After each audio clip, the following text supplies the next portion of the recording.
Hello ladies, welcome back to my channel.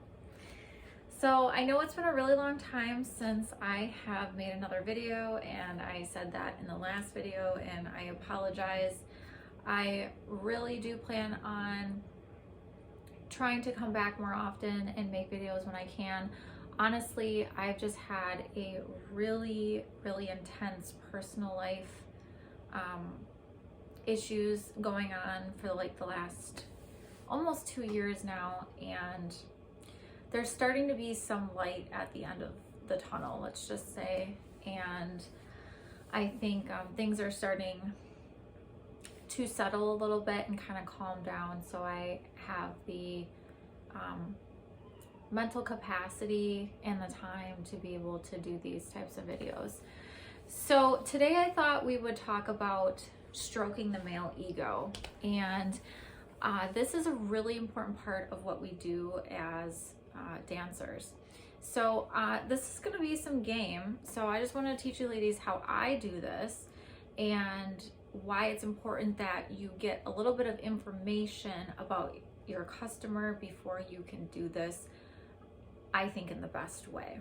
Besides just giving it general compliments about, you know, his outfit he's wearing or his haircut, you know, something that anybody can give.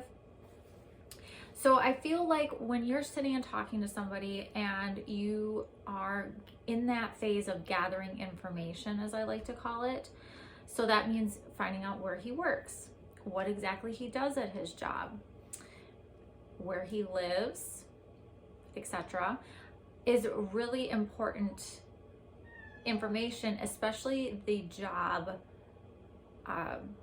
information part, because a lot of male ego is tied to what they do for a living.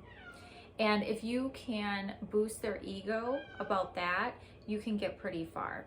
So even if the guy works at a fast food place or a retail place or something that's not maybe considered like high up necessarily, you can still turn that around and make it positive, and you can stroke their ego through it. So for instance, there's one that that's a really good one. When you have men that work in agriculture, like farmers, okay?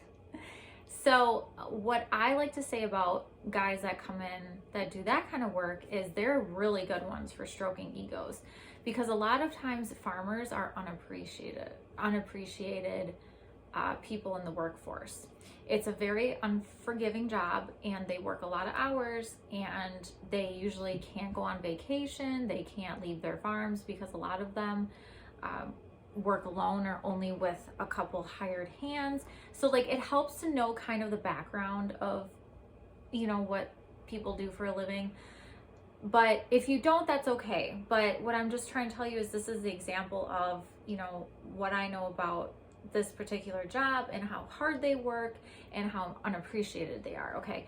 But what other people don't feel to realize is that farmers do feed us, right? Like, I guess we don't fail to realize that, but they're just, nobody goes up to somebody that does that and says, hey man, thanks so much for, you know, providing us with food this month, or thanks for, you know, all the hard work you do so we could eat today, right? Nobody thanks them like that.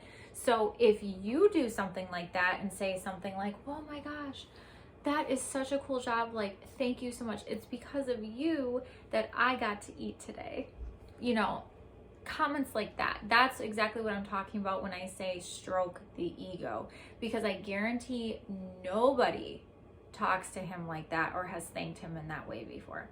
9 times out of 10, that is the fastest way to get a sale and to get this guy to really like you. Also, you it's not that you don't mean those things, because honestly, obviously, like, everybody likes to eat, and who wouldn't want to say thank you for that?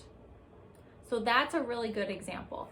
Another one could be a guy that, even if he works at like Walmart, let's just say, whatever he does there, you could say, well, oh my gosh, you're the reason that I was able to, you know, go get my makeup today, or I was able to go get toilet paper because you were there keeping the lights on, right? And work and keeping the building going. Like, you know where I'm going with this? Like, you can always flip what they do into something that they never get praised for.